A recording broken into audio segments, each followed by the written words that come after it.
Friends, कैसे हैं आप सब। आज हम बात करने वाले हैं fifth sem medicine chemistry unit number 1। उसमें हमें एंटी हिस्टामिनिक एजेंट्स के बारे में डिस्कस करना है। तो एंटी हिस्टामिनिक एजेंट्स कौन से होते हैं, इसमें हमें हिस्टामिन उनकी रिसेप्टर्स की पूरी डिस्ट्रीब्यूशन देखनी है। उसके बाद जो हमारा नेक्स्ट टॉपिक है H1 एंटागोनिस्ट। जब आप हिस्टामिन की रिसेप्टर्स पढ़ोगे तो वहाँ पे हमारे पास हिस्टामिन की रिसेप्टर्स होती हैं 4 तरह की, ठीक है। H1, H2, H3, H4, ठीक है। तो इसमें हमारे पास H1 एंटागोनिस्ट क्या होते हैं, जो H1 को इनहिबिट करते हैं, ब्लॉक करते हैं, ठीक है। तो उसको क्या बोलते हैं, H1 एंटागोनिस्ट। नेक्स्ट हमारे पास है H2 एंटागोनिस्ट, ठीक है। उसके बाद हमारे पास है गैस्ट्रिक प्रोटोन पंप इनहिबिटर है। उसके बाद है एंटी नियोप्लास्टिक एजेंट्स, इसको फर्दर क्लासीफाई किया गया है, ठीक है। तो हम इसको वन बाय वन डिस्कस करेंगे। तो फर्स्ट ऑफ ऑल हम डिस्कस करते हैं हिस्टामिन क्या होता है, इसकी सिंथेसिस, मेटाबॉलिज्म हम आज देखेंगे। तो फर्स्ट ऑफ ऑल हिस्टामिन क्या होता है। हिस्टामिन को सर हेनरी डेल ने डिस्कवर किया था, ठीक है। और इसका जो केमिकल नेम है 4,2 अमीनो इथाइल मीडाजोल, इसका केमिकल नेम है। तो अगर आप देखो तो ये हमारे पास हिस्टामिन का स्ट्रक्चर है। तो हिस्टामिन का जो केमिकल नेम है, देखो अगर आप यहाँ से 1, 2, 3, 4, तो 4 पे हमारे पास क्या है, तो 4 क्यों आया है, क्योंकि 4 पे हमारे पास क्या लगा हुआ है, 2, देखो 1, 2 और 2 पे हमारे लगा हुआ अमीनो, तो 2 पे अमीनो और इथाइल, यहाँ पे इथाइल, ठीक है। उसके बाद ये जो स्ट्रक्चर हमारे पास होता है, अगर आपने ऑर्गेनिक केमिस्ट्री 4 में अच्छे से पढ़ी है तो वहाँ पे इमीडाजोल का स्ट्रक्चर आपने पढ़ा, तो ये हमारा इमीडाजोल का स्ट्रक्चर, तो ये इमीडाजोल आपने इसलिए आप लिखा है, ठीक है। तो फर्स्ट ऑफ ऑल देखते हैं जो हिस्टामिन होता है। हिस्टामिन हमारे पास मास्ट सेल और नॉन मास्ट सेल में मिलता है, ठीक है। लेकिन मास्ट सेल में आपने ज़्यादा सुना होगा हिस्टामिन को, लेकिन जो नॉन मास्ट सेल होते हैं उसके अंदर थोड़ा कम लेवल में होता है, ठीक है। जैसे बेसोफिल्स हो गए, सीरोफिल्स हो गया, ठीक है, और ब्रेन वगैरह हो गया, ठीक है। यहाँ पे जो मास्ट सेल होते हैं उसमें कम अमाउंट में होता है। उसके बाद जो हमारे पास मास्ट सेल, सॉरी यहाँ पे मैंने गलत बोल दी, नॉन मास्ट सेल, ठीक है। ये नॉन मास्ट सेल है और मास्ट सेल है। तो नॉन मास्ट सेल में हमारे पास होता है बेसिनोफिल्स, एसिनोफिल्स, इंटारोक्रोमोफिन एंड ब्रेन। और मास्ट सेल में हमारे पास आता है स्किन। स्किन में भी हमारे पास जो कनेक्टिव टिश्यूज होते हैं वो, और लंग्स, गैस्ट्रिक म्यूकोसा, इसके अंदर जो मास्ट सेल होते हैं उसमें हिस्टामिन हमें मिलता है, ठीक है। नेक्स्ट हम बात करते हैं सिंथेसिस। अब देखो आपने जो अमीनो एसिड अगर आपने पढ़े हैं तो अमीनो एसिड 2 तरह के होते हैं, एक होते हैं एसेंशियल और एक होते हैं नॉन एसेंशियल। अब एसेंशियल कौन से होते हैं, जो हमें डाइट से लेने पड़ते हैं, बाहर से हमें जो चाहिए होते हैं उसको हम एसेंशियल बोलते हैं। और नॉन एसेंशियल वो होते हैं जो हमारी बॉडी में पहले ही होते हैं, ठीक है, हमें इसको बाहर से लेने की जरूरत नहीं होती। तो हमारे पास जो हिस्टिडीन होता है वो क्या होता है, एसेंशियल अमीनो एसिड होता है, जो कि हमें डाइट से लेना पड़ता है, बाहर से खाना पड़ता है। अब इसके डाइटरी सोर्स क्या होंगे, जैसे डेयरी प्रोडक्ट्स हो गए, वूल, राइस, वीट, ठीक है, और भी काफ़ी सारे होते हैं, नॉन वेज में भी होते हैं। तो जो हिस्टाडीन जो होता है ना, हिस्टाडीन एक तरह से अमीनो एसिड है। अब इस अमीनो एसिड से हमारा क्या बनता है, फर्दर हिस्टामिन बनता है, ठीक है। अब ये एक स्टेप की रिएक्शन है। अब यहाँ पे क्या होगा, जो हमारे पास हिस्टाडीन है वो हमने डाइटरी सोर्स से लिया। अब हिस्टाडीन का स्ट्रक्चर क्या होता है, देखो सिंपल सा है। देखो अगर आप कोई भी बेसिक सा अमीनो एसिड उठा के देख लो तो वहाँ उसके अंदर 2 चीज़ें मेन होती है। फर्स्ट अगर आपने देखो तो COH और NH2, तो ये दोनों चीज़ें होती ही होती है, कॉमन होती है अमीनो एसिड में ये वाली, ठीक है। उसके बाद हाइड्रोजन सिंपल लगा हुआ है, ठीक है। उसके बाद हमारे पास यहाँ पे CS2 और इमिडाजोल लगा हुआ है, ठीक है। तो हमारे पास क्या बन गया, हिस्टाडीन।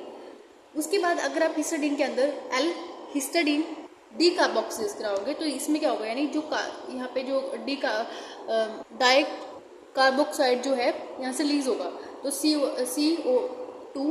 CO2 यहाँ से जो COH लगा हुआ है ना, यहाँ से ये CO2 में कन्वर्ट हो जाएगा। उसके बाद यहाँ पे क्या बचेगा हमारे पास, यहाँ पे हाइड्रोजन बचेगा और यहाँ पे हमारे पास बन जाएगा, देखो यहाँ से चला गया है तो यहाँ पे NH2 हमारे पास बचा, तो यहाँ पे NH2 और H, तो हमारे पास क्या बन गया, हिस्टामिन फॉर्म हो गया। तो ये इसकी सिंथेसिस थी, सिंपल सी थी। अब हम देखते हैं मेटाबॉलिज्म। अब जो मेटाबॉलिज्म है ना हिस्टामिन का, वो 2 तरह से कर सकते हो, आपको 2 मेथड्स होते हैं। तो फर्स्ट हमारा जो है हिस्टामिन आपको लेना है। हिस्टामिन कैसे होगा, तो इसमें क्या होगा, N methyl transferase. N methyl transferase का मतलब क्या हुआ, N रिप्रेजेंट करता है नाइट्रोजन को और मिथाइल यानी N के ऊपर मिथाइल लग गया। तो अगर आप देखो तो यहाँ पे जो हाइड्रोजन है, आप इस हाइड्रोजन को सब्स्टिट्यूट करोगे तो यहाँ पे मिथाइल ग्रुप लगाओगे आप। जब आपने ये हाइड्रोजन को सब्स्टिट्यूट किया तो यहाँ पे मिथाइल ग्रुप लग गया, तो N मिथाइल हिस्टामिन यहाँ पे फॉर्म हो गया, ठीक है। अब देखो अगर आप इस स्ट्रक्चर को देखो पूरा ध्यान से, सारा कंपाउंड सेम है, लेकिन यहाँ पे N मिथाइल यानी नाइट्रोजन के ऊपर मिथाइल ग्रुप लग रहा है, सिंपल। तो हमारे पास बन गया N मिथाइल हिस्टामिन।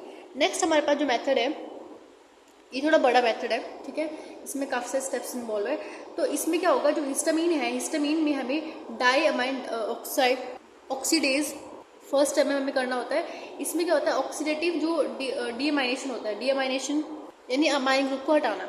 इसमें क्या होता है, जब यहाँ से 2 हाइड्रोजन चले जाते हैं, इसमें क्या होता है NAD, जो NAD होता है जब भी आता है ना, तो NAD का एक मेन फंक्शन क्या होता है कि जब भी NAD आता है ना तो यहाँ पे 2 हाइड्रोजन निकल जाते हैं। तो यहाँ पे 2 हाइड्रोजन निकल जाएंगे, एक कार्बन से जाएगा और एक नाइट्रोजन से जाएगा। तो जब नाइट्रोजन कार्बन से एक हाइड्रोजन चला जाएगा, अब ये जो 2 हाइड्रोजन होते हैं वो NADA लेकर चला जाता है। अब NADA जो है वो NADH में कन्वर्ट हो जाता है, ठीक है। उसके बाद जब यहाँ से 2 हाइड्रोजन जाएंगे, तो 2 हाइड्रोजन जब जाते हैं ना तो यहाँ पे डबल बॉन्ड आएगा, ठीक है। जब डबल बॉन्ड एक कार्बन के साथ, डबल बॉन्ड के साथ नाइट्रोजन जुड़ जाते हैं, ठीक है, तो इम्यूनो ग्रुप हमारा बनता है, इम्यूनो कंपाउंड यहाँ पे फॉर्म हो गया। अब इस इम्यूनो कंपाउंड में हम वाटर अगर हम देते हैं इसको, मतलब वाटर के प्रेजेंस में अगर हम इसको रिएक्ट कराते हैं तो यहाँ पे अल्डिहाइड में कन्वर्ट हो जाएगा। देखो यहाँ पे हमारे पास ये अल्डिहाइड में जब कन्वर्ट होगा तो इसका नाम क्या होगा, यहाँ पे ये जो स्ट्रक्चर है ये इमिडाजोल का स्ट्रक्चर है। अब यहाँ पे ये स्ट्रक्चर का आप देखो तो ये एस्टल्डिहाइड का स्ट्रक्चर है, तो इमिडाजोल एस्टल्डिहाइड हमारे पास फॉर्म हो जाएगा। उसके बाद इसी इमिडाजोल एस्टल्डिहाइड के अंदर जब आप अल्डिहाइड डीहाइड्रोजनेज कराओगे, ठीक है, तो जब भी आप अल्डिहाइड के अंदर, ठीक है, डीहाइड्रोजनेज कराते हो, ठीक है, तो इसमें क्या होता है, ये अल्डिहाइड किस में कन्वर्ट हो जाता है, COH, ठीक है। तो यहाँ पे COH इमिडाजोल एसिटिक एसिड बन गया, ठीक है। तो ये था इसकी लास्ट स्टेप। तो एक चीज़ मैं आपको यहाँ बताना भूल गई, जब हमने फर्स्ट स्टेप किया था ना, अगर आप इसमें देखो तो हमारे पास जो ये फर्स्ट स्टेप होता है ना, एन मिथाइल ट्रांसफरेज, ये जो मेटाबॉलिज्म का मेथड होता है ये ब्रेन में चलता है, ये ब्रेन में के लिए इंपॉर्टेंट है। लेकिन अगर हम वैसे नॉर्मल बात करें, अगर जो जैसे हमारे पास गैस्ट्रिक ग्लूकोसा हो गया और ब्रेन को छोड़ के जो भी जहाँ पे हमारे मास्ट सेल होते हैं वो इन दोनों मेथड को यूज़ उसमें होता है, ठीक है। इन दोनों मेथड से मेटाबॉलिज्म हो सकता है, लेकिन जो ब्रेन के लिए स्पेसिफिक है वो एन मिथाइल से होगा, ठीक है। ब्रेन में एन मिथाइल से चलता है। और अगर आप जैसे हमने यहाँ पे इसको काफ़ी सारे स्टेप्स में देखा है रिएक्शन को, ठीक है। आप इस वाली जो फर्स्ट वाली रिएक्शन है, आप इस वाली रिएक्शन को भी इस सारे स्टेप्स में कन्वर्ट कर सकते हो। कैसे, तो मैं आपको आगे बताती हूँ, ठीक है। देखो ये फर्स्ट वाला आपका मेथड था मेटाबॉलिज्म का, आपने हिस्टामिन को एन मिथाइल हिस्टामिन में कन्वर्ट कर लिया था इस वाले एंजाइम की हेल्प से, एन मिथाइल ट्रांसफरेज की हेल्प से आपने उसको एन मिथाइल हिस्टामिन में कन्वर्ट कर लिया। अब क्या होगा, आपने MAO-B आपने जो एंजाइम है ये आपने 4th सेम में पढ़ा होगा, ठीक है। तो यहाँ पे 4th सेम में ये 2 तरह के होते हैं, ठीक है। ये एक MAO-A होता है, एक MAO-B होता है। तो जो MAO-B वाला होता है ये क्या करता है, ये एन मिथाइल हिस्टामिन को कन्वर्ट कर देता है अल्डिहाइड में, एस्टल्डिहाइड में कन्वर्ट कर देता है। तो यहाँ पे हमारे पास क्या बन गया, एन मिथाइल इमिडाजोल एस्टल्डिहाइड। अगर आप देखो तो आपने सेकंड रिएक्शन में यहाँ पे हमने इमिडाजोल एस्टल्डिहाइड बनाया था, उसके बाद हमने इसके अंदर अल्डिहाइड डीहाइड्रोजनेज डाल के, ठीक है, in the presence of aldehyde dehydrogenase, ये प्रेजेंस में क्या हुआ था, ये एसिड में कन्वर्ट हो गया था। तो हमारे पास क्या बन गया, N methyl imidazole acetic acid. तो अगर आप देखो तो यहाँ पे सिर्फ हमने एन मिथाइल एक्स्ट्रा ऐड किया है, बाकी सारी रिएक्शन सेम है, ठीक है। सिर्फ हमने यहाँ पे MAO-B का इस्तेमाल किया है, ठीक है। तो ये था इसका सिंथेसिस और मेटाबॉलिज्म ऑफ हिस्टामिन। अगर आपको कोई डाउट है तो आप कमेंट में हमें पूछ सकते हैं। And thank you for watching this video. Have a nice day.